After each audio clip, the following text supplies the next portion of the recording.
जय हिंद दोस्तों, स्वागत है आप सभी का आपके अपनी वीकली करंट अफेयर्स की क्लास पर।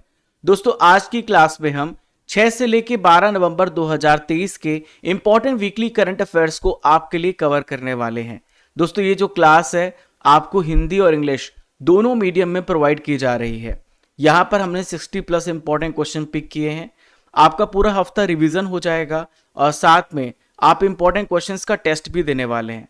आप अपने साथ कॉपी पेन लेकर के बैठें और हर एक इंपॉर्टेंट क्वेश्चंस का आंसर कमेंट बॉक्स पर दें और बताएं आपने 60 में कितने स्कोर किए हैं। तो चलिए फ्रेंड्स, बिना किसी देरी के आइए शुरू करते हैं आज का सबसे पहला इंपॉर्टेंट क्वेश्चन। वनडे क्रिकेट में सचिन तेंदुलकर के 49 शतक के रिकॉर्ड की बराबरी करने वाले बल्लेबाज कौन बन गए हैं? Who has become the first batsman to equal Sachin Tendulkar record of 49 century in ODI cricket? तो दोस्तों इनका नाम है विराट कोहली। विराट कोहली ने अभी सचिन तेंदुलकर की 49 शतक रिकॉर्ड की बराबरी कर ली है। देखिए इन्होंने 49 वनडे शतक केवल और केवल 277 इनिंग 277 पारियों में अचीव किया है। वहीं पे जब सचिन तेंदुलकर की हम बात करते हैं तो इन्होंने 49 शतक 451 पारी यानी 451 इनिंग्स ली थी। दोस्तों यहाँ पे हम बात करेंगे मोहम्मद शमी की। मोहम्मद शमी अभी वनडे वर्ल्ड कप इतिहास में सबसे ज्यादा विकेट लेने वाले गेंदबाज बन गए हैं। इन्होंने हाल ही में जहीर खान और जवागल श्रीनाथ को पीछे छोड़ दिया है। दोस्तों शमी ने एक दिवसीय विश्व कप में 45 विकेट लिया है और इन दोनों को पीछे छोड़ दिया है। चलिए क्वेश्चन नंबर 2 को देखते हैं। वस्तु एवं सेवा कर यानी जीएसटी के खिलाफ अपील दायर करने के लिए एक माफी योजना हाल ही में किसने शुरू की है? Who has launched an amnesty scheme for filing appeals against the goods and service tax? तो दोस्तों हाल ही में फाइनेंस मिनिस्ट्री यानी वित्त मंत्रालय ने इस स्कीम को स्टार्ट किया है। देखिए इस योजना से क्या लाभ होगा, तो इस योजना से उन सभी इंस्टीट्यूट्स को फायदा होने वाला है, उन सभी संस्थाओं को फायदा होगा जो 31 मार्च 2023 को या उससे पहले अधिकारी के द्वारा जो आदेश जारी किए गए थे उसके खिलाफ उन्होंने अपील प्रस्तुत नहीं कर पाए थे। तो अपील जो असमर्थ थे, जिन्होंने अपील असमर्थ थे यानी प्रस्तुत नहीं कर पाए थे, वो वापस अपील कर सकते हैं और जो विवाद था उसे सुलझा सकते हैं। देखिए इस माफी योजना की हम बात करें तो कब तक खुली रहेगी? 31 जनवरी 2024 यानी अगले वर्ष तक ही खुली रहेगी। देखिए नेक्स्ट क्वेश्चन को देखते हैं। हाल ही में हॉकी में महिला एशियाई चैंपियंस ट्रॉफी को किसने जीता है? Who has won women's Asian champions trophy in hockey? तो देखिए यहां पर भारत ने जीता है। भारत ने इस चैंपियनशिप को अपने नाम किया है। दोस्तों भारत ने किसको हरा करके चैंपियनशिप को जीता है? तो भारत ने जापान को हराया है। भारत ने जापान को 4-0 से हरा करके गोल्ड मेडल स्वर्ण पदक अपने नाम किया है। देखिए यहां पर आप देख पा रहे हैं, ये है भारतीय महिला हॉकी टीम की कप्तान। क्या नाम है इनका? इनका नाम है सविता पूनिया। देखिए मैच कहां पर हुआ था? रांची में हुआ था। झारखंड की कैपिटल रांची में हुआ था। मारंग गोम के Jaipal Singh astro turf hockey stadium में फाइनल मैच खेला गया था। दोस्तों पीडीएफ के लिए आपके पास दो ऑप्शन है। पहला है टेलीग्राम चैनल। टेलीग्राम चैनल का नेम है राजा गुप्ता करंट अफेयर्स। इसकी लिंक आपको डिस्क्रिप्शन बॉक्स में दी गई है। इसके अलावा कमेंट बॉक्स पर भी पिन की गई है। दोस्तों रात को 8 बजे करंट अफेयर्स का टेस्ट भी होता है टेलीग्राम पर, उसे आप जरूर ज्वाइन कीजिए। इसके अलावा आपके पास दूसरा ऑप्शन है ये स्टडी कर एप्लीकेशन, जो आपको गूगल प्ले स्टोर पर मिल जाएगा। आप गूगल प्ले स्टोर पर सर्च करके इसे डाउनलोड कर सकते हैं। यहाँ पर आप जाएंगे, पीडीएफ क्लास नोट्स लिखा हुआ है। यहाँ पर आपको ई बुक्स मिलेगी, टेस्ट सीरीज मिलेगा और पीडीएफ क्लास नोट्स यहाँ पर आप देखें, यहाँ से आप डाउनलोड कर सकते हैं। हर दिन की जो पीडीएफ है हर क्लास की आपको यहाँ पर मिलेगी। देखिए फ्रेंड्स, मैं आपको बता दूं कि अभी मैं घर पे हूं और आप सभी को दिवाली की हार्दिक शुभकामनाएं।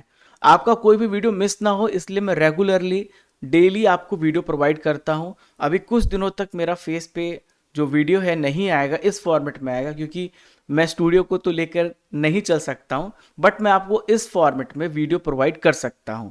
तो चलिए फ्रेंड्स आइए बढ़ते नेक्स्ट क्वेश्चन की तरफ। श्री सोमनाथ ट्रस्ट के अध्यक्ष के रूप में वापस से किसे चुना गया है? Who has been re-elected as the chairman of Shri Somnath trust? इसका उत्तर आप कमेंट बॉक्स पर दीजिए और आप अपने कॉपी पे भी लिखें। नरेंद्र मोदी जी इसका राइट आंसर है। जो देश के प्रधानमंत्री हैं इन्हें श्री सोमनाथ ट्रस्ट का अध्यक्ष चुना गया है। कितने वर्ष के लिए? तो 5 वर्ष के कार्यकाल के लिए इन्हें श्री सोमनाथ ट्रस्ट के अध्यक्ष के रूप में चुना गया है। देखिए अब तक के 74 ईयर्स की हिस्ट्री में ये पहली बार ऐसा हो रहा है कि किसी भी चेयरमैन को 5 वर्ष के कार्यकाल के लिए चुना गया है। नेक्स्ट क्वेश्चन देखते हैं, भारत के मुख्य सूचना आयुक्त हाल ही में कौन बने हैं? Who has become the chief information commissioner of India? तो देखिए चीफ इंफॉर्मेशन कमिश्नर हाल ही में हीरालाल समरिया बने हैं। कौन बने हैं? हीरालाल समरिया बने हैं। देखिए यहां पर आप देख पा रहे हैं इन्हें शपथ दिलाया जा रहा है, हमारे देश की राष्ट्रपति द्रौपदी मुर्मू जी के द्वारा इन्हें शपथ दिलाया जा रहा है। राष्ट्रपति भवन में इन्हें पद की शपथ दिलाई गई है। चलिए नेक्स्ट क्वेश्चन देखते हैं, कौन सा देश अंतरराष्ट्रीय सौर गठबंधन इंटरनेशनल सोलर अलियांस का 95 मेंबर बन गया है? और दोस्तों इस देश का नाम है चिली। क्या नाम है इस देश का? इस देश का नाम है चिली। दोस्तों चिली ने भारत के विदेश मंत्रालय के संयुक्त सचिव अभिषेक सिंह और चिली के राजदूत जुआन आंग्लो की बैठक के दौरान यहां पर आईएसए की जो सदस्यता है वो ग्रहण की है। देखिए चिली यहाँ पर कौन सा नंबर का देश बन गया? 95। और यहाँ पर इंटरनेशनल सोलर अलियांस का हेडक्वार्टर कहाँ पर है? गुरुग्राम हरियाणा में इसका हेडक्वार्टर है, जो कि 2015 में फ्रांस और भारत दोनों की जो सोच थी इसे डेवलप करने के लिए स्थापित किया गया। अगला क्वेश्चन आप सभी के सामने रहा, विश्व रेडियोग्राफी दिवस कब मनाया जाता है? When is world radiography day is observed? तो फ्रेंड्स आपको याद रखना है हर साल 8 नवंबर को विश्व रेडियोग्राफी दिवस मनाया जाता है। कब मनाया जाता है? 8 नवंबर को सेलिब्रेट किया जाता है। देखिए रेडियोलॉजी के इंपॉर्टेंस के बारे में, हमारे हेल्थ सेक्टर में कितना इंपॉर्टेंट है रेडियोलॉजी, इसको ध्यान में रखते हुए इसे सेलिब्रेट किया जाता है। 2023 की थीम आपको याद रखनी है, सेलिब्रेटिंग पेशेंट सेफ्टी। देखिए यहां पर आप देख पा रहे हैं इमेज, ये कौन है? ये है रोएंटजन, जिन्होंने 1895 में एक्स किरणों की खोज की थी और जो आज हमारे लिए हिस्ट्री बन गई है। किस मंत्रालय ने महिला सैनिकों को समान मातृत्व और शिशु देखभाल अवकाश को स्वीकृति दी है? Which ministry has approved equal maternity and child care leave for women soldier? तो दोस्तों हाल ही में रक्षा मंत्रालय ने यहां पर अनुमति प्रदान की है। पहले केवल महिला ऑफिसर्स को ये सुविधाएं मिलती थी, लेकिन दोस्तों अब ये बदल गया है, जो महिला सैनिक है उन्हें भी ये सुविधाएं मिलेंगी। तो दोस्तों यहाँ पर 180 दिनों का मातृत्व अवकाश मिलेगा। इसके अलावा 1 वर्ष से कम उम्र के जो भी महिला सैनिक बच्चे को गोद लेंगी तो उन महिला अधिकारी को भी और महिला सैनिकों को भी यहाँ पर एलिजिबल माना जाएगा। नेक्स्ट क्वेश्चन देखते हैं, हाल ही में 37 नंबर के राष्ट्रीय खेलों में सबसे अधिक मेडल किसने जीते हैं? Who has won the most medals in the 37 national game? तो सबसे ज्यादा मेडल महाराष्ट्र ने जीते हैं। देखिए इस बार का नेशनल गेम्स कहां पर हुआ था? गोवा में हुआ था। नेक्स्ट टाइम कहां पर होगा? उत्तराखंड में ये आयोजित किया जाएगा। और इससे पिछली बार यानी 2022 में कहां पर हुआ था? तो गुजरात में हुआ था। तो मैंने आपको तीनों साल के तीनों वेन्यूज बता दिए। महाराष्ट्र ने टोटल 80 गोल्ड मेडल जीते हैं। टोटल मेडल कितने हैं? 228। दोस्तों आपको जैसा कि बताया अगले वर्ष कहां पर होने वाला है 2024 का? ये होने वाला उत्तराखंड राज्य में। यहां पे सबसे टॉप पे महाराष्ट्र है, सेकेंड नंबर पर है services sports control board. Next question की तरफ बढ़ते हैं, एंटोनियो कोस्टा किस देश के प्रधानमंत्री थे जिन्होंने अपने पद से हाल ही में रिजाइन कर दिया है? Antonio Costa was the prime minister of which country who has resign from his post? तो देखिए एंटोनियो कोस्टा ये पुर्तगाल के प्रधानमंत्री थे। हाल ही में इन्होंने अपने पद से रिजाइन किया है और 7 नवंबर को रिजाइन किया है। दोस्तों भ्रष्टाचार के बहुत सारे मामले थे इनके ऊपर, इस वजह से इन्होंने रिजाइन कर दिया है। भारत के महासर्वेक्षक के रूप में हाल ही में किसे नियुक्त किया गया? Who has recently been appointed as the surveyor general of India? तो दोस्तों इनका नाम है हितेश मकवाना। क्या नाम है इनका? हितेश मकवाना। इनके पास भारत के जितने भी सर्वेइंग होगी उसकी जिम्मेदारी ने सौंपी गई है। हाल ही में भारतीय तटरक्षक बल के किस जहाज को सेवा मुक्त कर दिया गया है? Which ship of Indian coast guard has been decommission recently? तो इसका नाम है संग्राम। क्या नाम है इसका? संग्राम नाम है, जिसे हाल ही में डीकमीशन किया गया है। देखिए कि इसे कमीशन कब किया गया था? 1996 में से कमीशन किया गया था, तब देश के प्रधानमंत्री थे पीवी नरसिम्हा राव। उस दौरान इसे कमीशन किया गया और अब यहां पर इसे डीकमीशन किया गया है। हाल ही में किस देश के राजा जिग्मे खेसर नामग्याल वांगचुक भारत की 8 दिन की यात्रा पर आए हैं? तो दोस्तों ये किस देश के राजा हैं? ये भूटान देश के राजा हैं जो भारत की 8 दिन की यात्रा पर आए हैं। यहां पर आप भूटान के राजा को देख रहे हैं, इनका नाम जिग्मे खेसर नामग्याल वांगचुक। दोस्तों गुवाहाटी असम ये पहुंचे थे, उसकी ऑफिशियल यात्रा पर 8 दिन की ऑफिशियल यात्रा पर यहां पर पहुंचे हैं। नेक्स्ट क्वेश्चन ये रहा, सीबीएसई किस देश में अपना क्षेत्रीय प्रशासनिक कार्यालय खोलेगा? CBSE will open it's regional administrative office in which country? तो दोस्तों इसका राइट आंसर है यूएई में सीबीएसई अपने ब्रांच को एक्सपेंड करने वाला है। यहां पर आप देख पा रहे हैं, तो सीबीएसई जो है नया प्रशासनिक कार्यालय कहां पर खोलेगा? दुबई संयुक्त अरब अमीरात में स्थापित करने जा रहा है, जिससे दोनों देशों के बीच में जो एजुकेशनल रिलेशन है वो और बढ़ने वाले हैं। नेक्स्ट क्वेश्चन, कोलिंस डिक्शनरी का वर्ड ऑफ द ईयर 2023 किसे चुना गया? तो दोस्तों ये वर्ड है, इसका नाम है एआई। क्या नाम है इसका? एआई नाम है। नेक्स्ट, सीबीआई के संयुक्त निदेशक के रूप में हाल ही में किसे बनाया गया, किसे चुना गया है? Who has been appointed as the joint director of CBI? तो दोस्तों इनका नाम है प्रवीण मधुकर पवार। क्या नाम है इनका? प्रवीण मधुकर पवार, जो सीबीआई के जॉइंट डायरेक्टर बनाए गए हैं। राष्ट्रीय कैंसर जागरूकता दिवस कब मनाया जाता है? When is national cancer awareness day observed? तो राष्ट्रीय कैंसर जागरूकता दिवस मनाया जाता है 7 नवंबर को। लेकिन आपको एक डेट और याद रखनी है, वो है 4 फरवरी, यानी 4 फरवरी को मनाया जाता है विश्व कैंसर दिवस। तो कैंसर होना एक प्रकार से अनकंट्रोलेबल टिश्यूज जब हमारे शरीर में ग्रोथ करने लगती है, जो ट्यूमर में बदल जाता है, इसे हम कैंसर कहते हैं। पुरुषों में आमतौर से बहुत प्रकार के कैंसर होते हैं। पुरुषों में फेफड़ों का कैंसर होता है, प्रोस्टेट कैंसर होता है, कोलोरेक्टल पेट और लीवर का कैंसर देखने को मिलता है। यदि महिलाओं की हम बात करें तो महिलाओं को ब्रेस्ट कैंसर हो जाता है, फेफड़ों का कैंसर होता है, और गर्भाशय ग्रीवा कैंसर होता है, थायराइड कैंसर। ये सब इंपॉर्टेंट जो नाम पूछे जाते हैं कभी, तो आपको याद रखना है। भारत अमेरिका के किस शहर में नया वाणिज्य दूतावास खोलेगा? India will open a new consulate in which US city? तो देखिए भारत यहां पर सिएटल इसका राइट आंसर है। भारत अमेरिका के सिएटल में नया वाणिज्य दूतावास खोलेगा। दोस्तों ये फैसला 2016 में ही किया गया था, जब देश के प्रधानमंत्री मोदी जी और उस समय अमेरिका के प्रेसिडेंट बराक ओबामा के साथ बातचीत हुई थी और भारत अमेरिका संयुक्त बयान जारी किया था। अब जाकर के सिएटल में नया यहां पर कंसुलेट खुल रहा है। नेक्स्ट क्वेश्चन देखते हैं, ग्लोबल रेस्पॉन्सिबल टूरिज्म अवार्ड 2023 हाल ही में घोषित हुआ है। इसमें किस राज्य के रेस्पॉन्सिबल टूरिज्म मिशन को यह अवार्ड मिला है? तो दोस्तों केरल राज्य को यहां पर रेस्पॉन्सिबल टूरिज्म मिशन के लिए अवार्ड दिया गया है। दोस्तों यहां पर आपको एक और अवार्ड याद रखना है, सोअर एक्सर्शन को मिला है, जो कि अहमदाबाद गुजरात का है। हाल ही में किस राज्य सरकार के द्वारा गोवंशों की जनगणना कराई जाएगी? Which state government will conduct a census of bovines? तो दोस्तों इसका राइट आंसर है उत्तर प्रदेश। यूपी यहां पर गोवंशों की जनगणना कराने जा रहा है। दोस्तों यानी गायों की वास्तविक संख्या का पता लगाने के लिए यहां पर और उनके कल्याण के लिए यह स्कीम लॉन्च की गई है और इनकी गणना की जाएगी।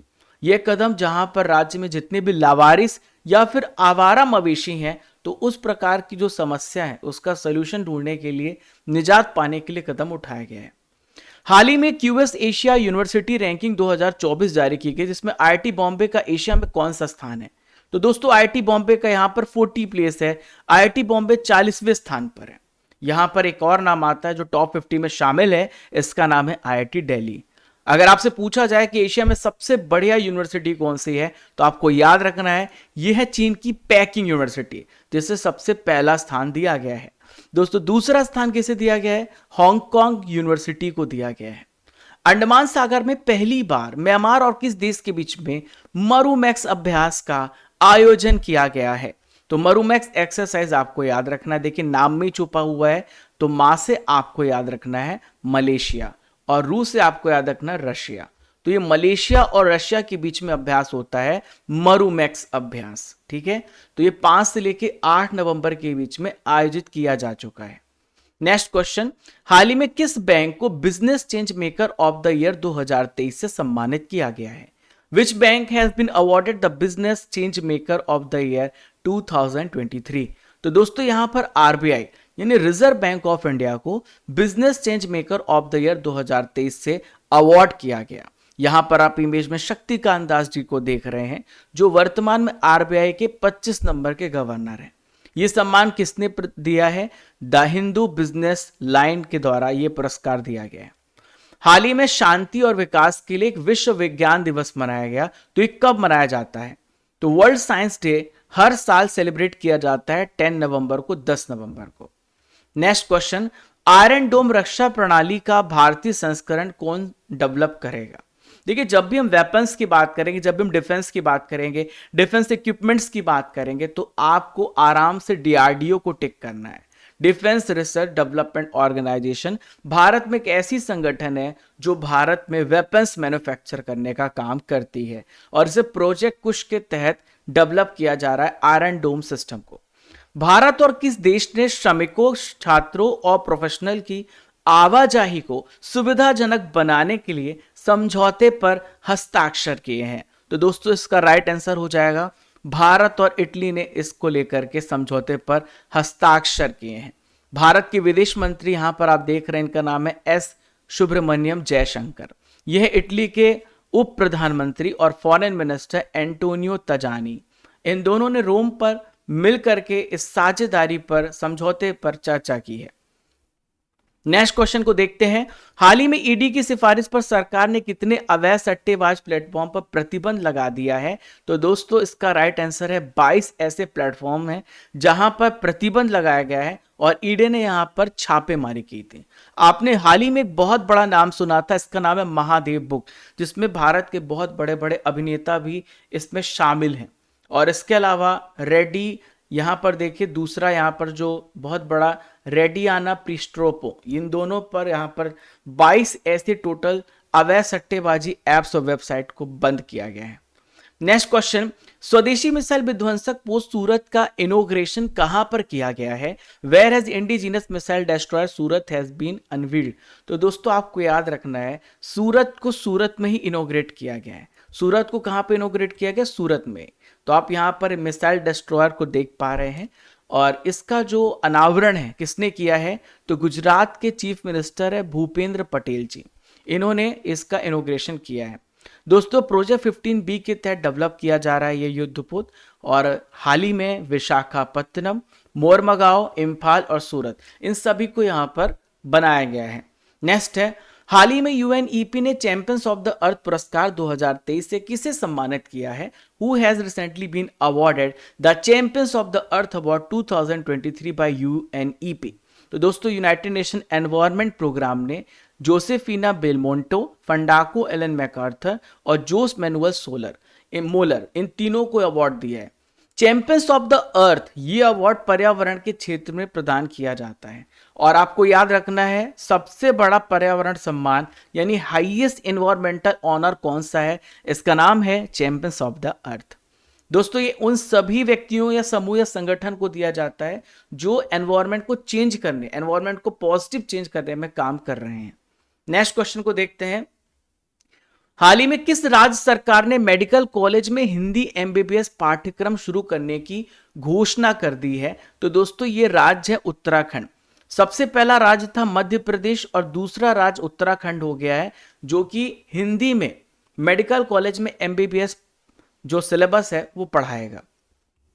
दोस्तों, यहां पर नेक्स्ट हम बात करेंगे, अंतरराष्ट्रीय वित्तीय सेवा केंद्र प्राधिकरण से पंजीकरण प्राप्त करने वाली पहली जीवन बीमा कंपनी कौन बन गई है? तो दोस्तों, इस कंपनी का नाम है इंडिया फर्स्ट लाइफ इंश्योरेंस। तो इंडिया फर्स्ट लाइफ इंश्योरेंस ऐसी पहली कंपनी बन गई है जिसने अंतरराष्ट्रीय वित्तीय सेवा केंद्र प्राधिकरण से रजिस्ट्रेशन प्राप्त किया है। क्लियर है? चलिए, महिला वर्ग में फीडे महिला ग्रैंड स्विस 2023 का खिताब किसने हाल ही में जीत लिया है? तो दोस्तों, इसे जीता किसने जीता है? आर वैशाली ने यहां पर फीडे वीमेंस ग्रैंड स्विस 2023 का टाइटल वीमेंस कैटेगरी में जीत लिया है। यहां पर आप आर वैशाली को देख पा रहे हैं जिन्होंने इसे जीता है। ठीक है, बिहार जातीय सर्वेक्षण रिपोर्ट पेश किया गया। बिहार में कितने ऐसे परिवार हैं जो हर महीने 6,000 रुपए से कम कमाते हैं? तो दोस्तों, हाल ही में बिहार वो पहला राज्य जिसने कास्ट सेंसेक्स को जारी किया, और यहां पर 94 लाख इसका राइट आंसर है। 94 लाख ऐसे यहां पर परिवार हैं जिनकी मंथली इनकम 6,000 रुपए से कम है। कितनी है? 6,000 रुपए से कम है। आप अगर मिलियंस में बोले तो 9.4 मिलियन ऐसे परिवार हैं, या हिंदी में बोले तो 94 लाख हैं, 94 लाख हैं, ठीक है, जो 6,000 रुपए से कम कमाते हैं। दोस्तों यहाँ पे अनुसूचित जनजाति एसटी की जो पॉपुलेशन है 42.7% बताई गई है, जो अत्यंत पिछड़े वर्ग हैं और वो हैं 33.58%। तो ये टोटल पॉपुलेशन आपको मैं बता रहा हूं। चलिए, सैयद मुश्ताक अली ट्रॉफी का हाल ही में यहां पर अभी एक खिताब को ये संपन्न हुआ, किसने इसे जीत लिया है? तो पहली बार सैयद मुश्ताक अली ट्रॉफी इसे जीता है पंजाब ने। दोस्तों ये डोमेस्टिक क्रिकेट टूर्नामेंट है, लेकिन ये T20 फॉर्मेट में खेला जाता है। देखिए, अगर आपसे पूछा जाए कि इसे किसने जीता है, पंजाब ने जीता है। पंजाब ने किसको हरा करके जीता है? तो पंजाब में दोस्तों बड़ौदा को 20 रनों से हरा करके इस चैंपियनशिप को अपने नाम किया है। नेक्स्ट क्वेश्चन देखते हैं, किस भारतीय राज्य ने अबुआ वीर दिशोम अभियान को शुरू किया है? Which Indian state launched Abua Veer Dishom campaign? तो अबुआ वीर दिशोम कैंपेन की हम बात करें तो इसे हाल ही में जब भी अबुआ मिले तो बस आप झारखंड टिक करोगे, तो झारखंड इसका राइट आंसर है। झारखंड के चीफ मिनिस्टर हैं हेमंत सोरेन, और हेमंत सोरेन जी ने झारखंड की कैपिटल रांची में वन अधिकार अधिनियम के तहत वन क्षेत्र में रहने वालों को जमीन का पट्टा फ्री में दिया जाएगा, और इसके लिए अबुआ वीर दिशोम अभियान की शुरुआत की है। हाल ही में किस राज्य सरकार ने प्रोजेक्ट डॉल्फिन को जारी करने का आदेश दिया है? विच state government has ordered the release of project dolphin? तो दोस्तों प्रोजेक्ट डॉल्फिन तमिलनाडु राज्य में चलाया जाएगा। दोस्तों डॉल्फिन को कंजर्व करने के लिए, इन्हें संरक्षित करने के लिए प्रोजेक्ट डॉल्फिन को यहां पर चलाया जा रहा है। दोस्तों नीलगिरी तहर प्रोजेक्ट भी यहां पर चलाया जा रहा है, नीलगिरी को कंजर्व करने के लिए। दोस्तों तमिलनाडु राज्य का स्टेट एनिमल है नीलगिरी, ठीक है। चलिए, ये नीलगिरी तहर आप देख पा रहे हैं, इसे भी कंजर्व करने के लिए प्रोजेक्ट नीलगिरी तहर यहां पर चलाया जा रहा है। पीएम गरीब कल्याण अन्न योजना को कितने साल के लिए हाल ही में बढ़ाया गया है? तो दोस्तों यह बात आप याद रखिएगा, 5 साल के लिए पीएम गरीब कल्याण अन्न योजना को बढ़ाया गया है। देखिए 2023 में इस वर्ष दिसंबर महीने में खत्म होना था, लेकिन अब 5 वर्ष के लिए बढ़ाया जाएगा, तो ये 2028 तक एक्सटेंड हो गए, ये 2028 तक चलेगा। गरीबों को यहाँ पर फ्री में अनाज दिया जाएगा, परिवार के प्रत्येक सदस्य को प्रदान किया जाएगा। ये स्कीम तब लॉन्च हुई थी 2020 में जब कोविड महामारी आई थी। चलिए नेक्स्ट है, भारतीय नौसेना ने किस समुद्री गश्ती विमान को हाल ही में रिटायर किया है? Which maritime patrol aircraft has been retired by Indian navy? तो इसका नाम है IL-38SD। इल्यूजन 38SD को हाल ही में रिटायर कर दिया गया है। यहां पर इल्यूजन 38SD को देख पा रहे हैं। दोस्तों लगातार 46 ईयर तक इसने शानदार सेवा प्रदान की है भारतीय नौसेना को। अब यहां पर इसे रिटायर किया गया है। 1977 में इसे यहां पर कमीशन किया गया था और अब ये रिटायर हो गया है। 24वीं एशियाई तीरंदाजी चैंपियनशिप की मेजबानी हाल ही में कौन सा देश करेगा? Which country will host 24th Asian archery championship? तो दोस्तों ये मेजबानी कौन सा देश कर रहा है? बांग्लादेश कर रहा है। कौन सा देश कर रहा है? बांग्लादेश कर रहा है। 2025 में होने वाला है 24वीं एशियाई तीरंदाजी चैंपियनशिप और इसकी मेजबानी बांग्लादेश कर रहा है। दोस्तों यहां पर विश्व तीरंदाजी एशिया कांग्रेस हुआ था बैंकॉक थाईलैंड में, और जिसमें 14-10 वोटों से ये बोली जीत लिया बांग्लादेश। मार्केटर पेट्रोलियम के 148 करोड़ रुपए में अधिग्रहण किसने किया है? Who has acquired marketer petroleum for rupees 148 crore? तो दोस्तों ये राइट आंसर हो जाएगा, इंडियन ऑयल कॉर्पोरेशन IOC ने मार्केटर पेट्रोलियम को एक्वायर कर लिया है 148 करोड़ रुपए में। महेश्वर मोहंती किस राज्य की विधानसभा के अध्यक्ष थे जिनका हाल ही में निधन हो गया है? तो दोस्तों महेश्वर मोहंती उड़ीसा राज्य विधानसभा के ये अध्यक्ष थे जो अब हमारे बीच में नहीं रहे। यहां पर आप उड़ीसा के विधानसभा के पूर्व अध्यक्ष देख रहे हैं, इनका नाम है महेश्वर मोहंती। 67 ईयर्स की उम्र में इनका डेथ हुआ है, निधन हुआ है। यूपी की आनंदा डेयरी ने पशुधन सुधार के लिए किस देश की कंपनियों के साथ समझौता किया है? UP Ananda dairy has signed an agreement with companies from which country for live stock improvement? तो आनंदा डेयरी ने ब्राजील देश के साथ हाल ही में समझौता किया है।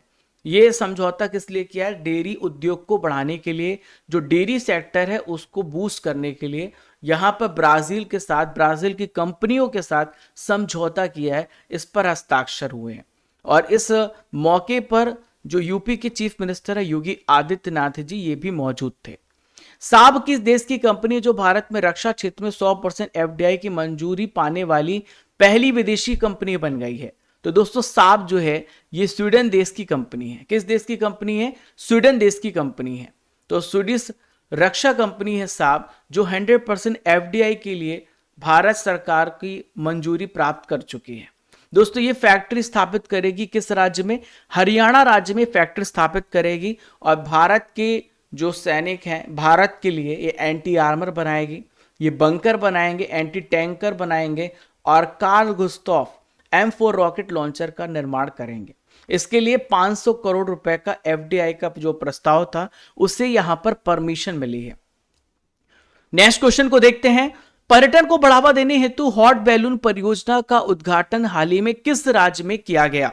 तो दोस्तों ये जो हॉट बैलून परियोजना है इसे हरियाणा राज्य में हाल ही में लॉन्च किया गया है। हरियाणा के चीफ मिनिस्टर है मनोहर लाल खट्टर जी, जिन्होंने राज्य में टूरिस्ट की जो संभावनाएं हैं उसको बढ़ाने के लिए 8 नवंबर को हॉट एयर बैलून परियोजना का उद्घाटन किया है।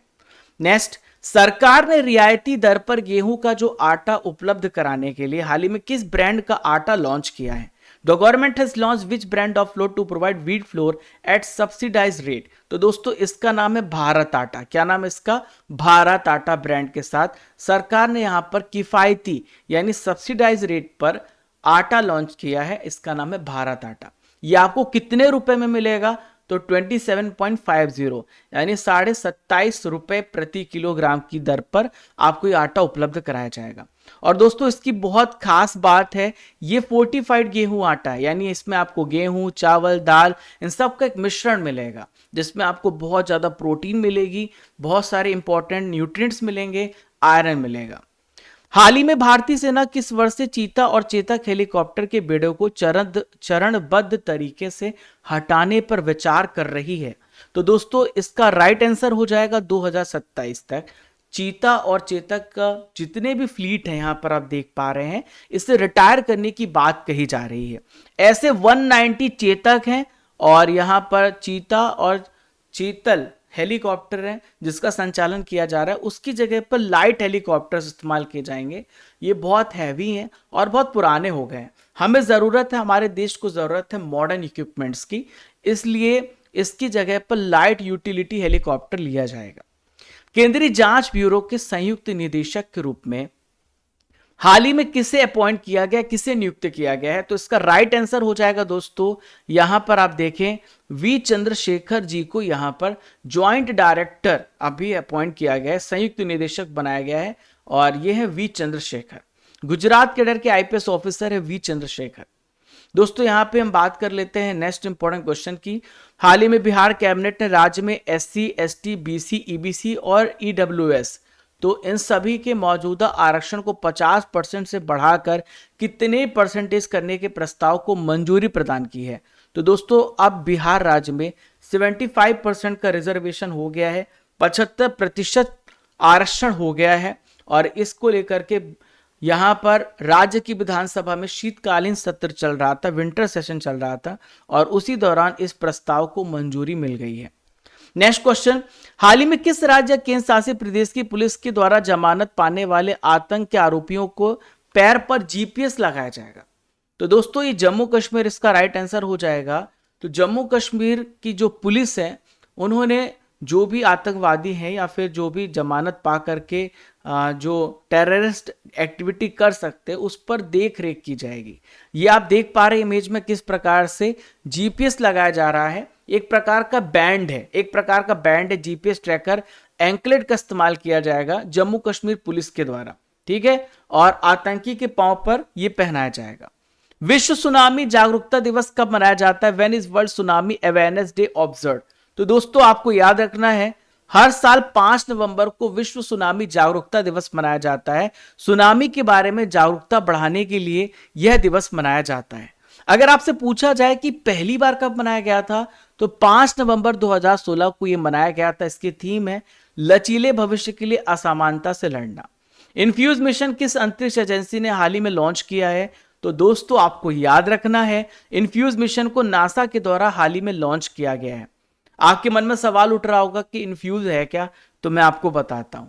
देखिए, इन्फ्यूज का मतलब होता है integral field ultraviolet spectroscope experiment, ये इसका फुल फॉर्म है। नासा ने इसे इसलिए लॉन्च किया है कि एक सुपरनोवा जब हुआ था, सुपरनोवा की ऐसी एक्टिविटी होती है जब जो स्टार होता है अपनी ग्रेविटी में ही अपने आप को मार देता है, उसे सुपरनोवा इफेक्ट कहते हैं। तो उसमें कुछ अवशेष बचे हुए हैं और सिग्नस लूप का यहाँ पर स्टडी किया जाएगा, तो हमें स्टार की एक्टिविटी पता चलेगी, किस प्रकार से स्टार बना, पूरा हिस्ट्री हमें पता चलेगा। तो दोस्तों इस मिशन का जो लक्ष्य है, ये पृथ्वी से लगभग 2600 प्रकाश वर्ष लाइट ईयर दूर एक सुपरनोवा का यहाँ पर रेमिनेंट्स बचा हुआ है, तो उसकी स्टडी के लिए यहाँ पर इसे इन्फ्यूज मिशन को लॉन्च किया है। IQ एयर के वर्ल्ड एयर क्वालिटी इंडेक्स जारी किया गया। दुनिया का सबसे ज्यादा प्रदूषित शहर कौन सा बना है? दुनिया का सबसे ज्यादा प्रदूषित शहर है दोस्तों दिल्ली। तो दोस्तों दिल्ली ने वापस से जो तमगा हासिल किया था, अभी खो दिया था, वापस से हासिल कर लिया। सबसे ज्यादा प्रदूषित शहर बन गया दिल्ली। वहीं पे दिल्ली के बाद हम जब बात करेंगे कोलकाता की, तो 5वां है, मुंबई को 6ठा स्थान मिला है। दुनिया का दूसरा सबसे ज्यादा प्रदूषित शहर है पाकिस्तान का लाहौर। ठीक है, चलिए, पेरिस मास्टर्स खिताब 2023 जो कि एक प्रकार से टेनिस टूर्नामेंट है, इसे किसने जीता है? Who has won Paris masters title 2023 which is the type of tennis tournament? तो दोस्तों यहां पर नोवाक जोकोविच तो मान ही नहीं रहे, 24 ग्रैंड स्लैम जीत चुके हैं, सर्बिया के प्लेयर हैं।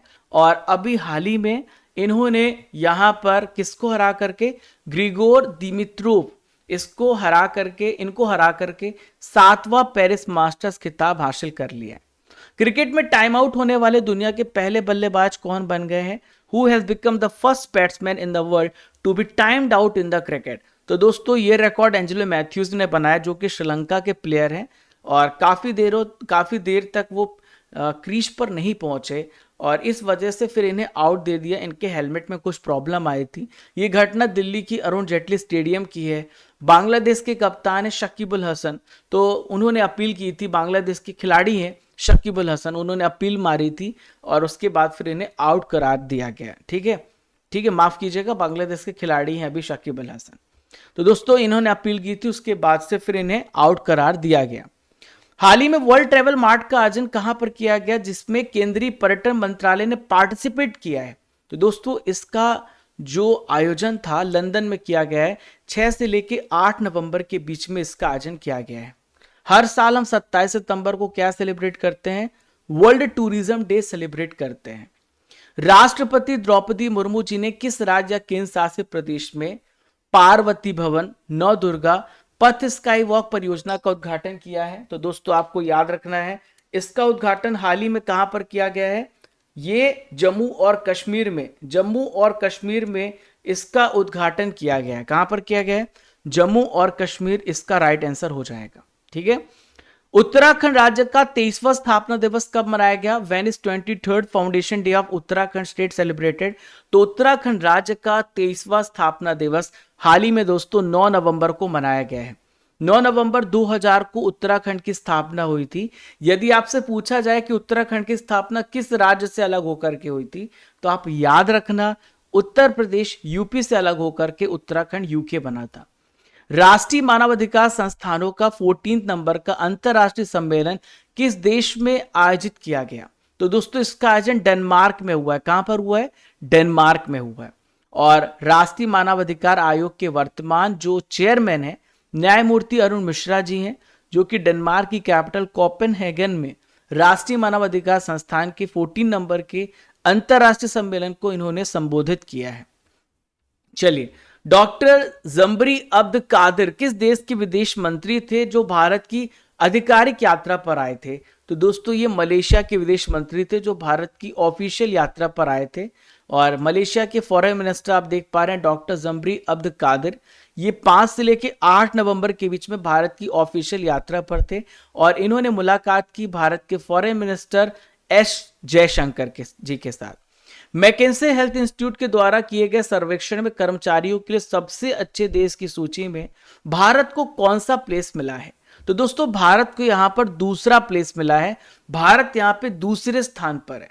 तो सबसे अच्छा देश है कर्मचारियों के लिए वो है टर्की, जो कि 76% के रेटिंग के साथ सबसे टॉप देश है। ये जो मैकिन्से हेल्थ इंस्टीट्यूट है, इसने अभी सर्वे किया है 30 कंट्रीज में, और बहुत सारे जो डायमेंशन है, तो कर्मचारियों की शारीरिक यानी कि फिजिकल हेल्थ, और फिजिकल, इसके अलावा मेंटल हेल्थ, सोशल हेल्थ, ऐसे स्पिरिचुअल, इन सभी डायमेंशंस पे काम किया और भारत को दूसरा रैंक दिया है। और टर्की 76, मैंने बोला था 78% स्कोर के साथ सबसे ऊपर है। दोस्तों कैसा लगा सेशन कमेंट बॉक्स से बताइएगा। आज का क्वेश्चन जिसका उत्तर आपको कमेंट बॉक्स पे देना है, श्री सोमनाथ ट्रस्ट के अध्यक्ष के रूप में वापस से कैसे चुना गया, आपको इसका उत्तर कमेंट बॉक्स पे देना है। दोस्तों इसी प्रकार से डेली रैंक अपडेट की जाती है, और आपको पता है मैं बाहर हूँ, मैं अपने घर पे हूँ, और इस वजह से मैं रैंक अपडेट नहीं कर पाया हूँ। जो भी आपने कल टेस्ट दिया था, कल मैं रैंक अपडेट करके दे दूंगा, जितने भी दिन का मिस हो गया है। आज आपका 11 बजे स्टडी कर एप्लीकेशन पर टेस्ट होगा। आज दीपावली है और दिवाली की आप सभी को ढेर सारी शुभकामनाएं। आशा करता हूं आप सभी जल्द ऑफिसर्स बने और आपका जो डेली आप दिवाली मनाएं, क्योंकि एक स्टूडेंट्स के लिए डेली दिवाली तब सेलिब्रेट होती है जब वो सिलेक्शन लेता है। और मेरी पूरी मनोकामना है आप लोगों के लिए कि आप सभी जल्द सेलेक्ट हों, आपका पूरा परिवार खुश रहे, आपका पूरा जीवन खुशियों से भरा रहे। भगवान करे आप सभी को वो सब सुख समृद्धि मिले जिसके लिए आप सभी डिजर्व करते हैं। दोस्तों 12 नवंबर के करंट अफेयर्स का टेस्ट आप जरूर दीजिएगा। हिस्ट्री टॉपिक चल रहा है और ब्रिटिश सत्ता का विस्तार, बंगाल, मैसूर, पंजाब, आप इसे टेस्ट दीजिएगा। दोस्तों topic wise current affair session चलता रहेगा। आज ऑफ रहेगा, इसके बाद क्लास नहीं लेंगे। आज का दिन आप एंजॉय कीजिए। अक्टूबर महीने की ई मैगजीन लॉन्च हो गई है दोस्तों, जो कि हिंदी और इंग्लिश दोनों मीडियम में है, और इस प्रकार से मैंने सैंपल आप लोगों के साथ शेयर किया है। हमने पूरा सेगमेंट यहाँ पर कवर किया। मंथली करंट अफेयर्स की ई बुक हमने लॉन्च की है, आपने बहुत सारा प्यार दिया है, इसके लिए तहे दिल से शुक्रिया। स्टडी कर एप्लीकेशन को डाउनलोड करने के बाद आप यहाँ पर ओपन करेंगे। इसे ओपन करने के बाद आप ई बुक्स में जाएंगे, जहाँ पर आपको हर इंपॉर्टेंट एग्जाम्स की ई बुक्स मिलेगी। यहाँ पर आपको टेस्ट सीरीज मिल रही है, जहाँ पर आप टेस्ट अटेंड कर सकते हैं। पीडीएफ क्लास नोट्स मिलेगा। जल्दी मैं कोर्स लाने वाला हूँ, वेट कीजिए। दोस्तों पीडीएफ के लिए आपको दूसरा माध्यम Raja Gupta current affairs telegram channel भी ज्वाइन करके रखना है, जहाँ पर आपको लगातार अपडेट्स मिलते रहते हैं। और हमारा इंस्टाग्राम हैंडल है राजा गुप्ता _ऑफिशियल, उसे भी आप ज्वाइन कर सकते हैं। व्हाट्सएप चैनल, इन सब की लिंक्स डिस्क्रिप्शन बॉक्स में है, कमेंट बॉक्स पर पिन की गई है। दोस्तों चलने का समय हो गया, कल मिलते हैं फिर इसी ऊर्जा इसी जोश के साथ। तब तक के लिए जय हिंद, जय भारत। जब तक तोड़ेंगे नहीं तब तक छोड़ेंगे नहीं। खुश रहिए, मुस्कुराते रहिए।